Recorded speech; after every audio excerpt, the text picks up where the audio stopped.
తూర్పు నియోజకవర్గంలోని మోతిలాల్ నగర్లో ఉద్రిక్తత నెలకొంది. దశాబ్దాలుగా నివాసముంటున్న పేదల ఇళ్లను ముందస్తు ప్రత్యామ్నాయం లేకుండా కూల్చివేయడంపై బాధితులు రోడ్డెక్కారు.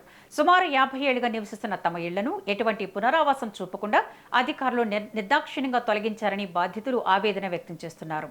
అభివృద్ధి పనులకు తాము వ్యతిరేకం కాదని, కానీ ఉన్న పళంగా ఇళ్లు కూల్చేస్తే రోడ్డున పడతామని స్థానికులు ఆవేదన వ్యక్తం చేశారు. కూల్చివేతలను తక్షణమే నిలిపివేసి బాధితులందరికీ పక్కా ఇళ్లు లేదా పునరావాసం కల్పించిన తర్వాతే ముందుకు వెళ్లాలని స్థానికులు డిమాండ్ చేస్తున్నారు.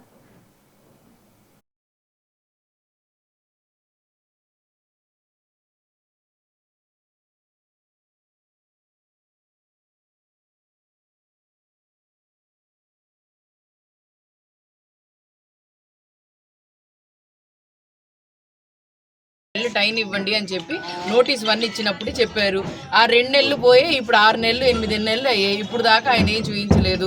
మళ్ళీ మొన్న ఎటకారంగానో లేకపోతే ఆయన ఎవరికి ఇచ్చారో తెలియదు, నేను సరుకులు ఇచ్చాను, బండ్లు పెడతాను మిమ్మల్ని పంపించడానికి అని అన్నారు. మరి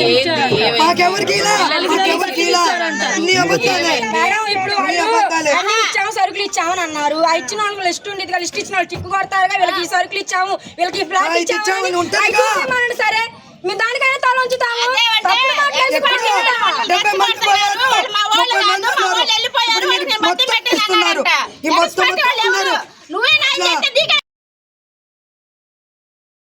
టైం ఇవ్వండి అని చెప్పి నోటీస్ 1 ఇచ్చినప్పుడు చెప్పారు. ఆ 2 నెలలు